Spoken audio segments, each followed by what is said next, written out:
We live? Think so. Or is it Memorex? That used to be a commercial. Is it live or is it Memorex? You got to be my age to remember that. We're live? Yep. All right, here we go. Thanks, folks. Appreciate you watching. Oh, I got to turn down my volume on my phone here. Sorry about that. Appreciate you tuning in for another episode of Elk Talk Live, brought to you by so many great companies: Bowtech, Leupold, Onyx, which we called Onyx Maps at one time, Tight Spot, Quivers, Ripcord Arrow Rest, Black Gold Sights, Rocky Mountain Elk Foundation. If not for them, we wouldn't be able to do this. And now we're back on Wednesday nights at 8 o'clock. Last week, all of you were so kind to let us roll it back to Tuesday. And the reason we did that, we're in Arizona, northern Arizona, and we had to hike in the next day, way back in the wilderness. And it was, remember I told you the plan was go in 2 days early, figure it out, then hopefully sort it out, and then during the hunt, you get to pack one out? Well, it worked. The second evening, we shot a bull. So we drove over here right now to New Mexico, straight from Arizona, and we're going to do some scouting tomorrow and Friday because the season for the Leupold folks opens on Saturday. And we're going to be doing exactly what we talk about in all this Elk Talk Live stuff. Remember, we talk about the 5 calendar periods. We got the early season, the pre-rut, peak rut, post-rut. Well, right now, peak rut is kind of in the distance. It's getting closer to post-rut. Right now, if we're going to see bulls with groups of cows, the odds are they're going to be the younger bulls, the 2.5 and 3.5 year old bulls. The old boys, the 5, 6, 7, 8-year-old bulls, they're going into these nasty, terrible places that are going to be a challenge to, 1, kill one, and 2, a challenge to get it out of there. So from here on out, the peak rut is kind of behind us. You're still going to hear some bugling. Most often it's going to be by the younger bulls. But that's what we're doing right now. And we'd really appreciate you folks accommodating us last week. Because of your accommodation, I think that was a big part of why we ended up and lucked out and were able to shoot a bull over in Arizona this weekend. So remember, if you like the Elk Talk Live thing, it's really important that you share this with your friends.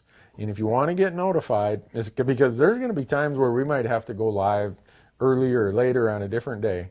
Make sure that you're texting the word Randy or the name Randy to 313131, or if you're in Canada, 393939. So, all right, are we ready, Marcus? Yeah. I apologize for being in a motel room again, but this is the first comfortable bed I've slept in 6 or 7 days, so hopefully I won't fall asleep. Let's see. Thoughts on Unit 16C in New Mexico. Great hunt. My son had the youth hunt there in 2007. If you have that tag, you're going to have a great hunt, no doubt. What's my favorite what was this one? Someone said, what's my favorite over-the-counter tag and why?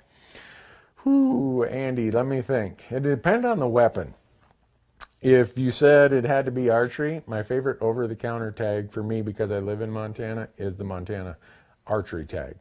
If it's rifle, boy, I don't know. I love the over-the-counter tag in Colorado. Now this year I won't get there either. It'll be 2 years since I've done it just because of schedules, but the second and third seasons in Colorado allow you to do that. Probably the mix if you're both an archery and a rifle hunter. I know it's not an over-the-counter tag, but it's a general tag for non-residents. It's called the Wyoming GEN for general. That's probably the best general tag in the West if you hunt both archery and rifle. Oh, what do you got, Marcus? Anything there? Oh, Randy, did you hunt muleys in Nevada this year? Brandon, yeah, I did. We already posted the day-by-day hunt out on our YouTube channel. So go to randynewberg.com. I think it's 6 days long. It was an archery mule deer hunt this year. Holy cow, they're coming in. What's the best way to quickly scout and find out which elevation the elk are at? What's the best way to quickly scout and find out what elevation the elk are at? Elk aren't necessarily going to be tied to an elevation. I wouldn't focus so much on elevations as I would locations. The quickest way to scout and do it is before you go on your hunt, when we've done a bunch of these videos about e-scouting. In fact, Bowtech was promoting these e-scouting videos and these 5 periods of the rut, all this, or 5 periods of the elk season, all this. Do your e-scouting at home. First of all, know what hunt you have. Do you have a rifle hunt? Do you have an archery hunt? If it's archery, is it in the early season or is it in the peak rut? If you have a rifle tag, is it in the peak rut? Probably not. Is it post rut? Very likely. Is it late season? Very likely. So depending on which of those tags you have in the calendar period you're going to be hunting, go and understand what the elk need in that calendar period. And we've done all these videos about them. Once you know what the elk need in that calendar period, that's where you're going to find them. That's the easy way to do it. Oh gosh. What system do you use for your rifle to keep under your arm? A bunch of companies make them. Go and Google the term. A lot of people see that I have my rifle tucked on the waist belt of my Mystery Ranch pack and attached to the shoulder strap of my Mystery Ranch pack. Mystery Ranch makes one. A bunch of companies make them. They're called gun bearers. Gunbearer, a gun bearer. Google that term and you'll find a bunch of companies that make them. Let's see. Hey Randy, I'm taking my friend rifle hunting in 3rd season in Colorado. Any tips for making sure he has a good overall experience? Yeah, smile. Make sure you have fun. You're going to run into a lot of hunters. You just have to accept that. So don't get frustrated by the fact that there's a lot of hunters on the over-the-counter units in Colorado. In 3rd season, you might have a little more snow. If you have snow, you might find the bulls a little bit closer to the winter range. And the Colorado Parks and Wildlife has the best interactive game atlas of any state out there. It shows you the winter range, the summer range, the migration corridors. If you're hunting 3rd season, you're probably going to want to be hunting somewhere near those migration corridors. Maybe if it's warm, up top closer to the summer range. If it's been cold and brutal winter, maybe closer to the winter range. And then once you know what those places are, go and look in the places other hunters are less inclined to hike into. And that's going to be your best chance. As far as making sure they have a good time, have a reasonable expectation. You're not going to shoot record book bulls on an over-the-counter unit in Colorado unless you are really, really, really, really lucky. But it's a ton of fun. All those communities, they welcome hunters. You're going to run into a lot of people who are there hunting. You're going to have a blast. So have a reasonable expectation, put a smile on your face, and I can guarantee you it'll be a good experience. Let's see. Have you ever considered coming out to California to hunt blacktails and mule deer on public land? Have I considered coming to California for blacktails and mule deer? Yes, I have. Up in the northwest corner of California, there's an area called the Trinity Alps. I have a friend who's invited me there. He does very well up in that wilderness area. The downside is, in that area, I've not been able to get a film permit for the wilderness area. Every time we film on public land, we have to have a film permit. Some places allow us to, some of the forests will give us a film permit in their wilderness areas, and some won't. So, anyhow, it's appealing to me. If I'm going to go hunt Columbia blacktails, anywhere from Northern California on up to Oregon and Washington, someday I just got to go do it. I talk about it, that in Roosevelt Elk. I just got to get it on the calendar. Let's see. What was that one? Do elk eat mainly grass or do they eat shrubs and bushes too? Josh asked. Elk are mainly grazers. Grasses are their primary food source, but they are very adaptable. If there aren't a lot of grasses, forbs, shrubs, they will make a living. Where we were at in Arizona last week, they eat aspen shoots. These little, if you've ever seen an aspen regeneration, a fire or some disturbance causes regeneration of aspen, it just comes up with these little shoots, these suckers, these aspen trees about this long. Elk are just creaming them. So mostly look for grasses, but they will select other highly nutritious stuff. But look mostly for the grasses. Does temperature change the effect of bulls from bugling? Steve Peter. I think temperature causes elk to be more active at night. It's not going to change the rut. And let's just talk about full moons and temperatures right now. Last week, this week, we were in the full moon period in Arizona. You could look out the tent and you would swear someone was shining a flashlight on my Hilliberg tent. It was that bright of a full moon.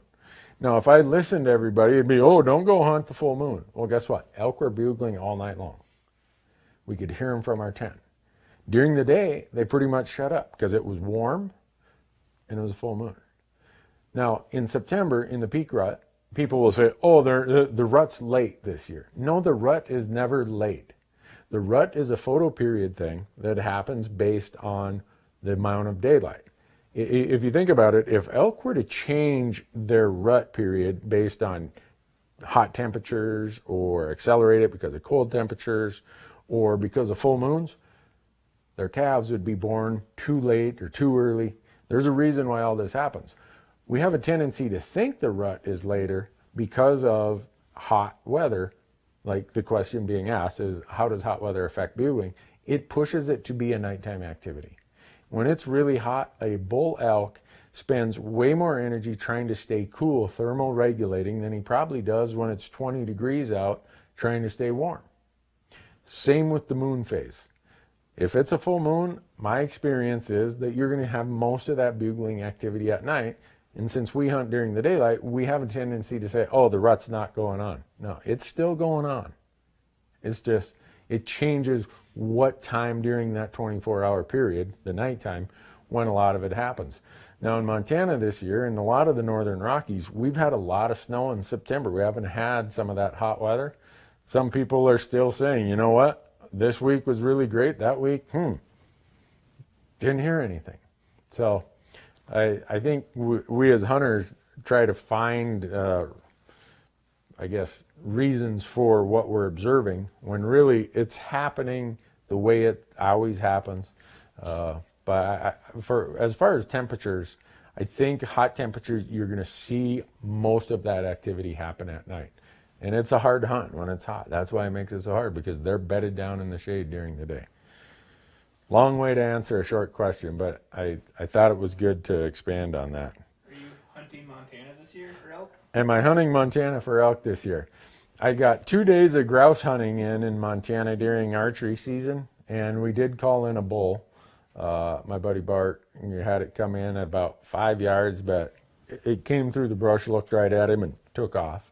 I'm not sure what, I am going to get to deer hunt in Montana.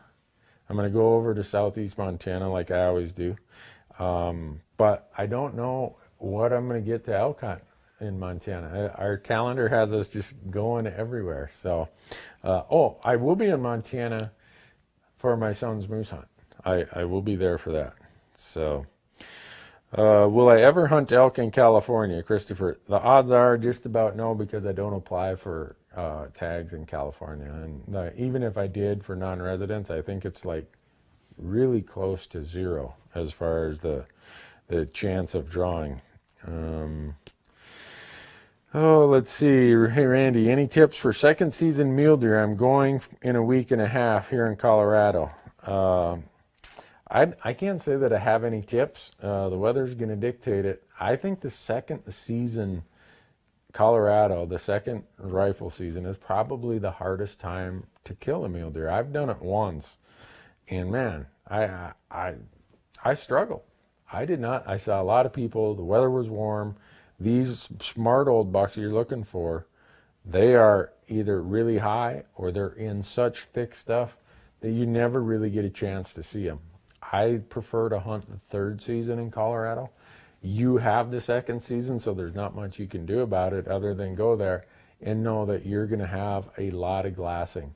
You're probably not going to see bucks moving like they will in the third season due to weather or due to the rut. Just glass and glass and glass and glass. And make sure you are there those absolute prime periods that you're in your glassing spot for that before the sun comes up in the morning, and you stay there until the sun goes down in the evening. Don't leave because you want to walk back to the truck with still some daylight. If you do, you're leaving these prime places at the prime time, and that's the whole idea of increasing your chance for success. So, you got anything over there, Marcus? Yeah. Do you know anything about elk hunting in Texas? No, I don't know anything about. That question is, do I know anything about elk hunting in Texas? I don't.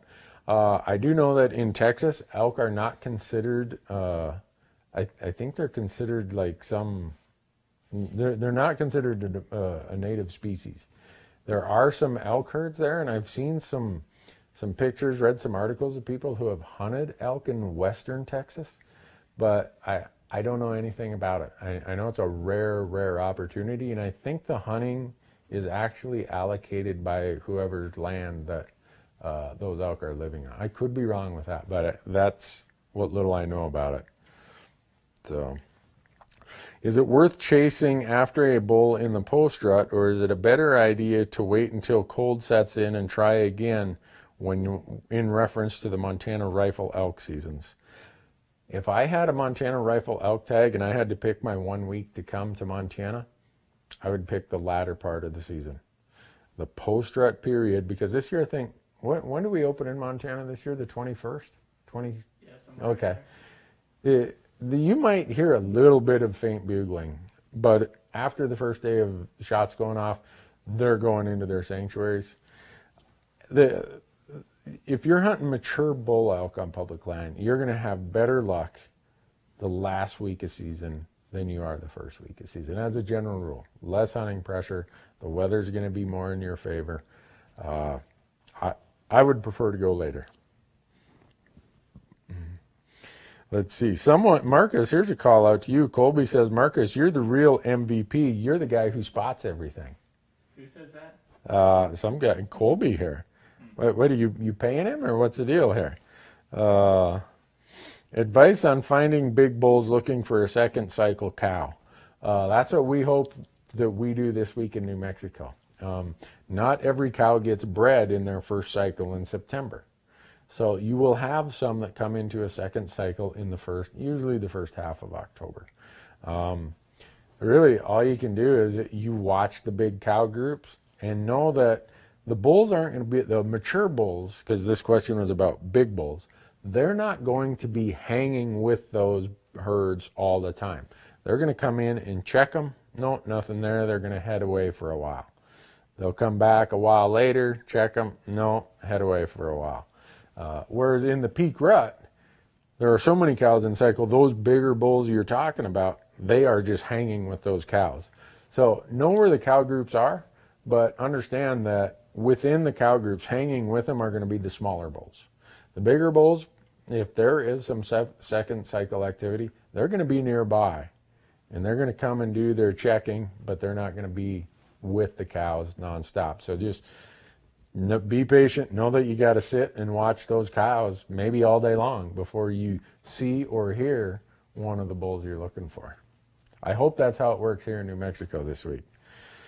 Let's see.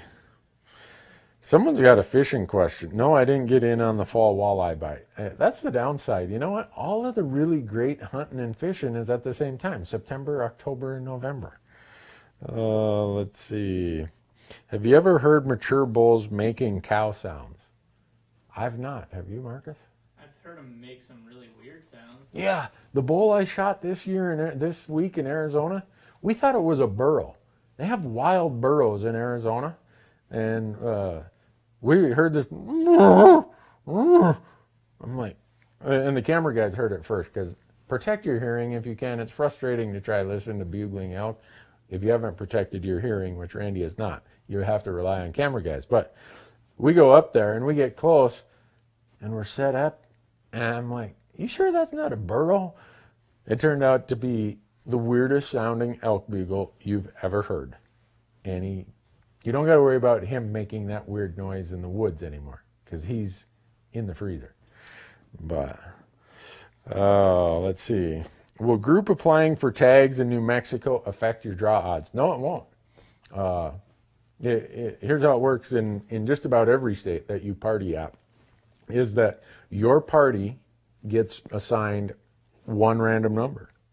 So in New Mexico, there's no point system. Whether it's a group of 2, 1, 2, 3, or 4, your group gets one random number. And if that random number gets pulled, all 4 of you, if it's a party of 4, are going hunting, or none of you are going hunting. Where it could hurt you, actually, let's say you're a party of 4. Now, this isn't, I'm saying in some states, and you want to check this out. Some states will say, oh, if you're a party of 4 and there's only 1 tag left, we will give all 4 of you a tag. Very few states do that. Most states say, oh, guess what? There was only 1 tag left and you were a party of 4, you're all gone, because there was not enough tags left to fill your party's application. So sometimes party applications in those states, if you're going for the really rare tags, it could possibly hurt your odds, but it's never going to improve. There's all kinds of them. When will a burn be too old to consider abandoning? When will a burn be too old that you would consider to abandon it? I don't know that they're ever too old to abandon based on age. To me, it's based on what other options. So if there are newer burns, I abandon the older burns. But if this is a burn that's 12 years old and there's not been any other burn on the entire landscape I'm hunting, that 12-year-old burn is still where I'm going to be. And a bunch of you guys who saw me in Arizona this week when we were up hunting, we ran into a lot of people who were like, hey, I know you.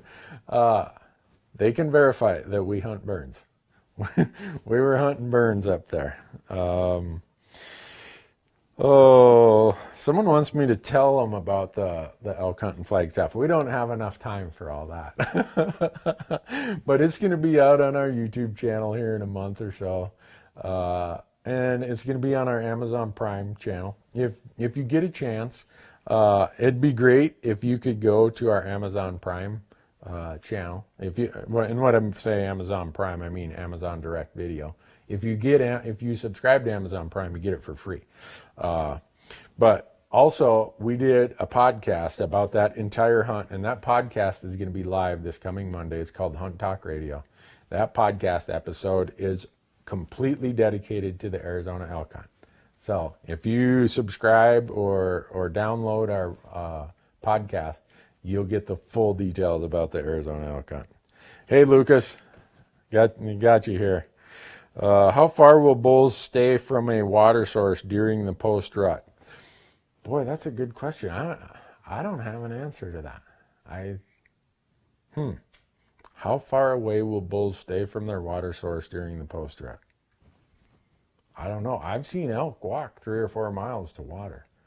But my personal experience is they like to find a sanctuary that has some water nearby, just because they want to travel as small of distance as possible to meet their needs of food and water, because they know the longer they travel, the greater the likelihood of getting shot. So, but I don't really know. I've never read any research about that. So, sorry. You got anything, Marcus? Yeah, what's the best way to locate elk bedding areas at a landscape level? What's the best place to locate elk bedding areas on a landscape level? It depends on what type of landscape. If it's steep topography, you're going to want to look for benches. If it's kind of like just general normal slope of mountain, there are studies out there that say that elk tend to bed in the top third of the slope. And I'm sure the reason that is you get rising thermals that come. So if this is the slope, you get a rising thermal that comes up the slope. And if you've ever seen, I think they call it the Coriolis effect, is when you get this kind of circling effect, I'm going to call it, right over the ridge. So even though the wind's coming up this way, you do get some of that, and I think that's part of why they bed there.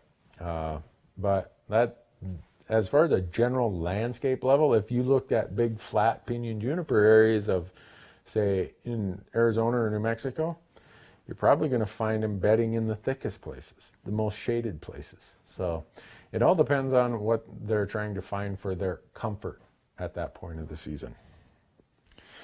Boy, people are asking for opinions here. I don't know that I should be should be giving opinions. What's the name of the channel on Amazon? What's the name of the channel on Amazon? Oh, okay. It's Fresh Tracks with Randy Newberg. So if you go into Amazon and you search, someone just said, hey, I'm watching Fresh Tracks on Amazon, thanks. It will pop up, or if you search Randy Newberg, it'll pop up. And I think if you even type in hunting in their video direct, we're one of the top, I don't know, few that show up. So thanks. Let's see. Best way to judge mature bulls, Max Layton. I'm assuming you mean when you say judge, most people refer to Boone and Crockett score. I'll tell you what I do. If it's a really big bull, and when I say big, he's got a big frame. And this is just for me to get the quick and dirty. But I'm not really a score guy, so I don't do this often other than many times people say, what do you think that bull scores? What do you think that bull scores? So I look at it, if it's a really big frame bull, and if you get the Boone and Crockett trophy database, you go to booneandcrockett.com, they have this trophy search database, you'll find that the average bull has 30 inches, the Boone and Crockett bull has 30 inches of mass on each side and has a 40-inch width. Right there's 100 inches. And then they have about a 50-inch main beam. That gets you to 200. So from 200, I just start adding the length of each tine that I think. And that's how I come up with it. I start at 200 and go from there. If it looks like a smaller frame bull, I don't start at 200. I usually start at 150 or maybe 160 and then start adding the length of the tines. I don't know that there's any science to it. That's just what I use, and I find that it gets me close enough. But if you were to shoot a bedded animal, what kind of shot placement adjustments do you need to make? If I were to shoot a bedded animal, what shot placement adjustments would I need to make? Well, a lot of people think that elk lay on their side when they're bedded. They don't. If you look at a bedded elk, they kind of tuck one leg off to the side, one leg cocked underneath. They're still kind of in the upright position.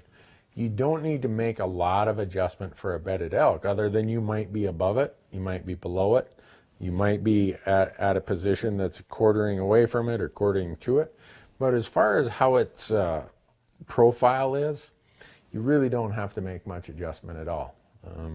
I've never seen an elk lay on its side like a human does when they're bedded.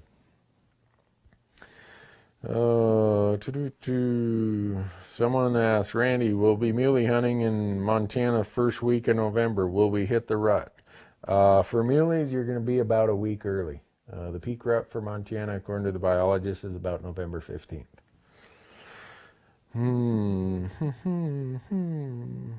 Boy, we have got a ton of them here. You got one? Okay. Yeah. I just listened to your podcast with the Hushin crew. Is there any new public land issues that has drawn your attention? Are there any new public land issues that have drawn my attention? They listened to the podcast with Casey and Brian and Eric from Hush. There's always new ones. The one that, to me, that's coming up that affects public lands is they've decided they're going to review the sage grouse plans. The sage grouse plans were these state-by-state plans, all local plans, but there's a few people who didn't like them. So now they've decided, well, we're going to redo, or we're going to look at everything again. And that affects a huge part of the West on public lands. That's the one that kind of has my attention right now, because I think that's the one that might have some legs to it. All the other stuff is a whole lot of noise, but there's a lot of groups that are staying on top of this stuff that are trying to be your advocate for it. There's three I always mention that are very involved in public lands: Rocky Mountain Elk Foundation, Theodore Roosevelt Conservation Partnership, Backcountry Hunters and Anglers. If you're a member of any of those three groups, they're going to do a good job of keeping you informed of what these are and asking you to take action on the public land issues that those groups think affect their mission. So those are the ones that I'd be thinking about. Let's see. I'm not even going to answer that one, Randy Sholey. What we're trying to do, so we've received some comments that some people are frustrated that their question doesn't get answered. And if you can see right now, there's hundreds of them right here. There's 200 of them. And between Facebook, the multiple Facebook pages that this streams on, the YouTube channels, and the live stream channels, we can't get to them all. So I'm really sorry that we can't. What we try to do, now that we've been doing this for a while, is we try to scroll through and find the ones that are different. We don't want to be answering the same question all the time. So if we don't get to your question, please understand it might be one we answered 3 weeks ago or 2 months ago. We're trying to make sure that the information is relevant and not repetitive. You've said before, this is Lander, that bulls will stay out of big open meadows during post-rut. Why? Because they don't want to get shot. The bulls that stand out in big open meadows in post-rut, which is the peak rifle hunting season, that trait gets cleaned out of the gene pool. It just, the older bulls have figured that out. That's just how it is. Colin asks, Randy, ever hunted antelope in Utah? Any plans to do so? Yes, I have one time, a long time ago. And I will whenever I decide to burn my points. Me and a couple other non-residents are the people with the maximum non-resident antelope points in Utah. I think I have 19 or 20. Whatever the maximum is for non-residents, I'm one of the 2 or 3 guys with that. So whenever it fits my schedule, I'll do that. But here's the problem. Utah always has their antelope season like September 12th through the 20th. September 12th through the 20th, I'm going to be standing in the elk woods with my Bowtech in my hand. So the odds are I might die with all those antelope points in Utah. You never know. Here's a good one. This one's relevant to this hunt, Marcus, because on our way from Arizona to here, yesterday we stopped in New Mexico. We had an antelope permit and we filled that tag. We weren't hunting for big trophies. We just wanted an antelope to eat. Because when the Loophole crew gets here, our goal is to eat that antelope in the next week. There'll be 5 of us.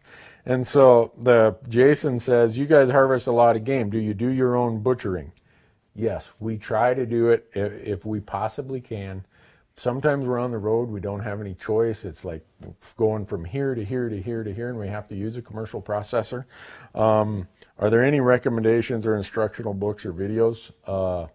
I think Hank Shaw's book, Buck Moose, has a lot of really good stuff in there. So if you go to Amazon and buy Hank Shaw's book, I think you'll get a lot of really good information out of that. Let's see. Have you ever hunted the same bull 2 years in a row? Yeah, I have. And I never did kill him. He probably died of old age. You got anything over there, Marcus? Yeah, what kind of precautions should I take to secure my valuables in my truck while I'm hunting on public land? What precautions take to secure your valuables in your truck while hunting on public land? That's a good question. This year I've had 2 friends get their vehicles broke into. It's frustrating. I don't know that I have a really, really good answer. You know, obviously lock everything up. Don't leave anything valuable there. We have a cargo trailer and we lock anything really valuable in the cargo trailer because you can easily pop out a window, but it's going to take a little bit of effort to get into my cargo trailer when it's fully locked up. But I know that most people can't do that. So I wish I had an answer for that one. It's so frustrating to hear that is happening out there, but it does. But one thing we talked about last week, and I hope that a bunch of you have done it. I've seen a lot of it out on social media, so I think a bunch of you are doing it. But if you go to bowtecharchery.com, they have this, it's like a social media picture frame. You put your picture in it, and Bowtech's got a bunch of cool stuff going on there, but it says, I'm a bow hunter.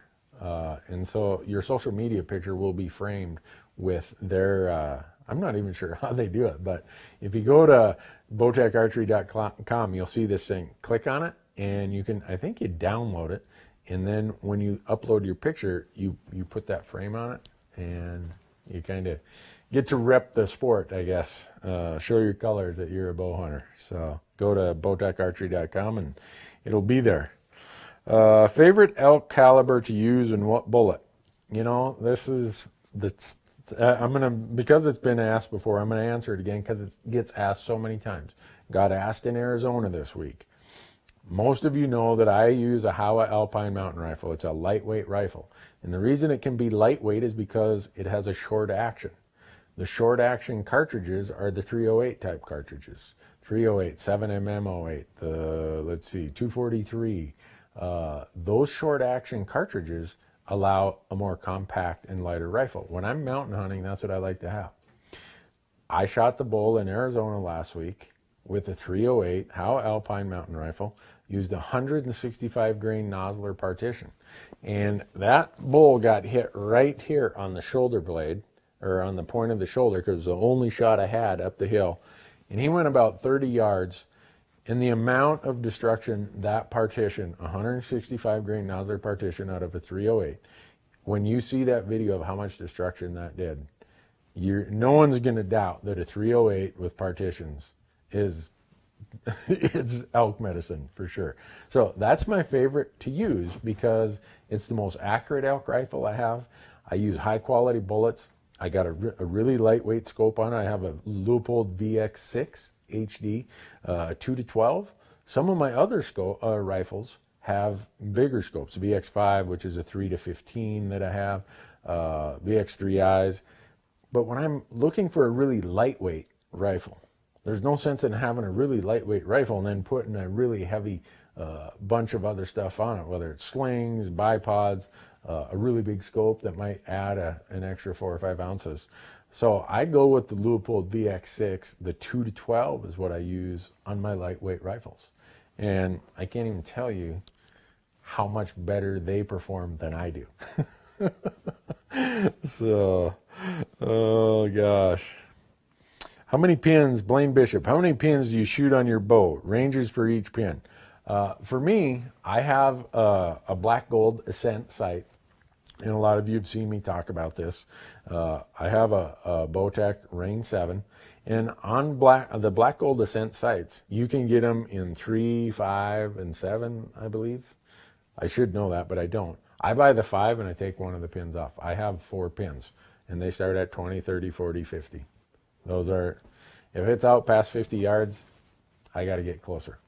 And just my personal ethos of how I do it. So, wow, Justin says, I got a bull tag for the Ashland area in Montana. Any advice? Yeah, I had that tag in 2009. If you go out to our YouTube channel, you'll see it. Those are the most nomadic elk I've ever hunted in my life. You will see them here today and 7 miles away. The same exact herd, the same bulls. You'll see them 5, 7 miles away the next day. Crazy. Don't give up. Elk densities are very low out there. There's some super quality bulls. The world record archery was shot there last year, so it's a high demand tag. Go there, have fun, work hard at it, have reasonable expectations, and hopefully you find one of those good bulls. Oh, wow. What do I use to recharge my rain gear? I don't. My Sitka Stormfront rain gear, I don't have to recharge it. I can wash it, throw it in the dryer, everything, and it works like new. So if you have to recharge your rain gear, maybe it's just water resistant, not waterproof. You'll put a DWR finish on it, spray of some sort probably.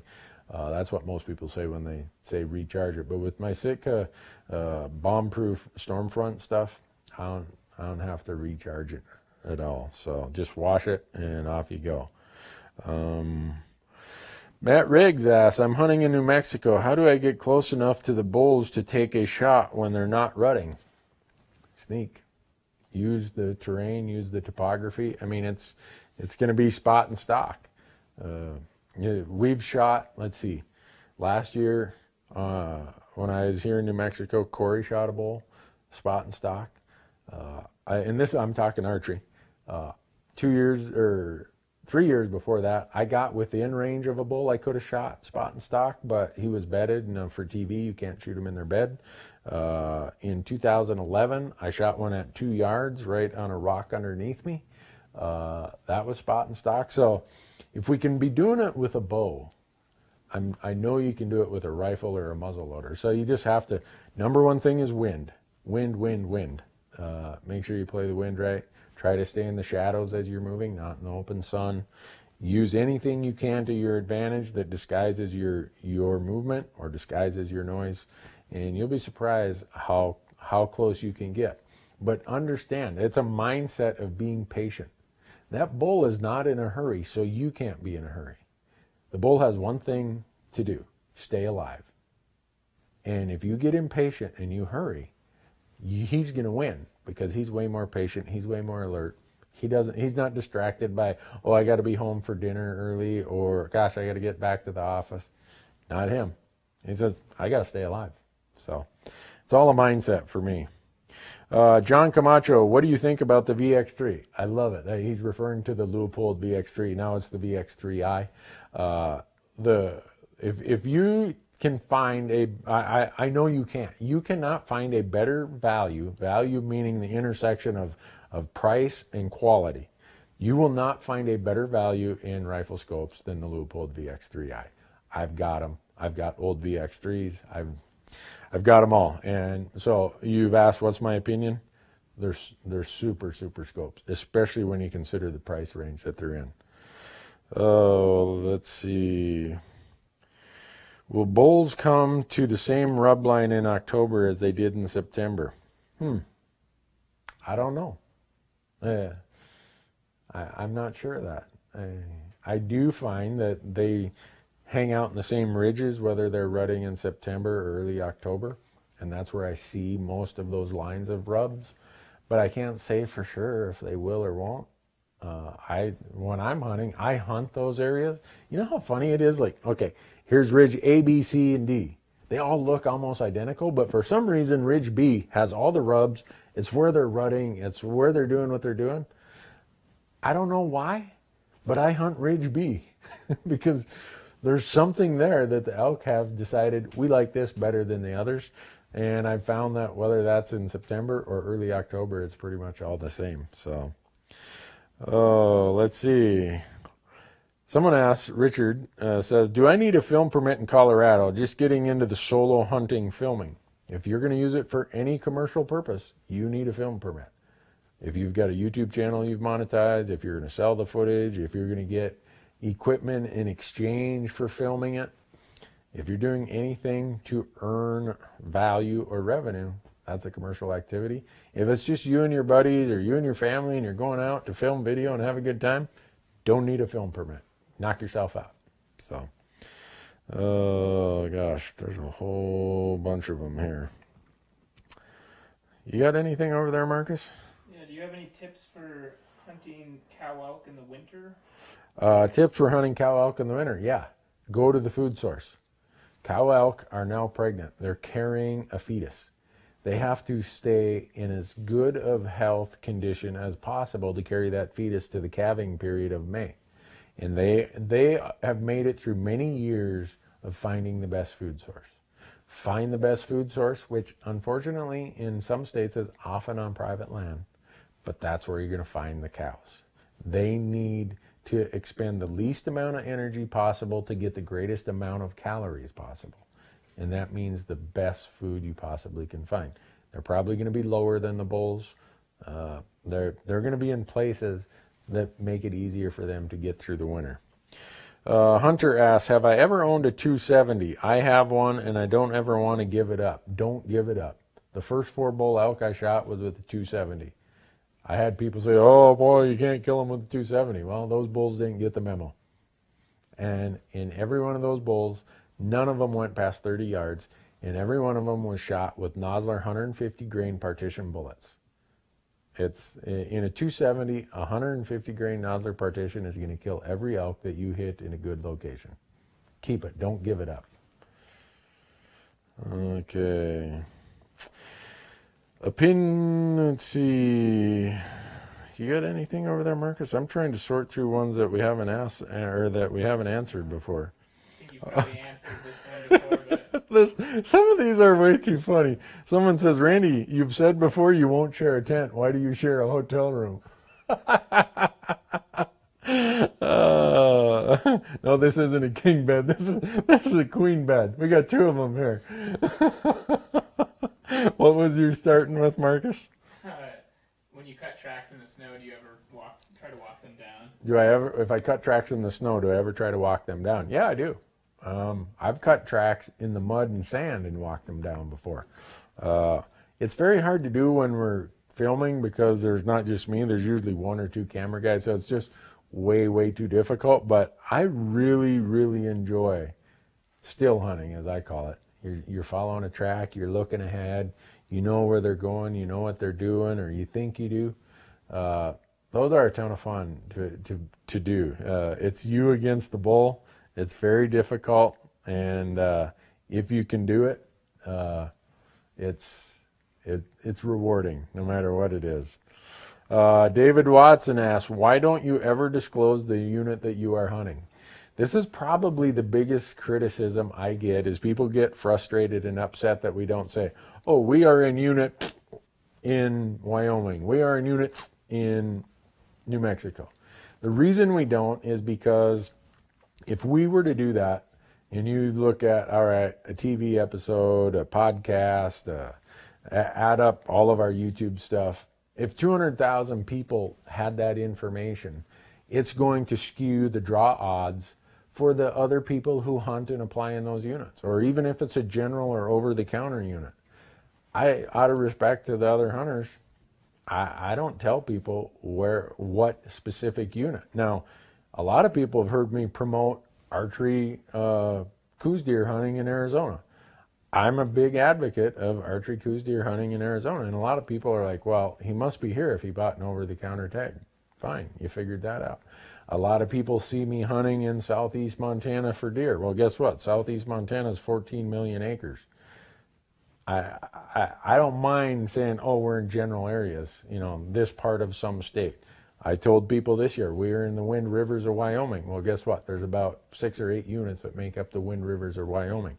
The reason we don't give precise information like that, some people even think we should give them drainages and basins and GPS coordinates. We're not going to do that out of respect for the other people who hunt there and the other people who apply there. So I get that people want that information, but the other part of it is, a huge part of the fun of all this is the research and the planning and the figuring it out yourself. That's why our old show was called On Your Own Adventures. You're doing it on your own. And we expect people, we'll give you tools that we have and let you know how we do it. Not saying it's always right or always the best way, but we want people to do as much of it on their own as possible. And that comes from the research of the units, the applications, everything else. So hopefully that's an answer that's sufficient, but boy, I get a lot of grief over that. And I'm not saying that this question that anyone was complaining. I think it was just a general question about it, but I do get in a lot of hot water because I refuse to do that. So we got one more, Marcus, before we have to give big thanks to all these companies. But before we answer these last few questions, I really hope you will support the companies who make this possible. And again, it's Bowtech, Leupold, Onyx, Ripcord, Tight Spot, Black Gold, Rocky Mountain Elk Foundation. These are the companies that support us in so many things that we do, that we're out here trying to lower the hurdles. We don't have all the answers. We get to go and hunt a lot. We get to fail a lot, make a lot of mistakes. And we're trying to share what we learn through all those mistakes. And these companies are the ones that make it possible. They say, Randy, go out there. We'll pay the cost to do everything. You just try your best to give some useful information. So I hope you appreciate them. And when it comes time to buy your hunting products and hunting gear, that you'll support those companies. So what do you got, Marcus? When do the bulls usually break off into bachelor groups? Okay. When do bulls break off into bachelor groups? So they don't break off from the cows and instantly form bachelor groups. What you'll see is when the peak rut swings over to post rut, The big bulls will go solo. They will go off by themselves. They're not in bachelor groups, usually in that post-rut. Once you get to the end of October, the first part of November, and the post-rut switches over to the late season, now these solo bulls come together, and then they form bachelor groups. So there's about a 2 to 3 week window there where those bulls have left the cows and they're solo. That's why they're so darn hard to kill.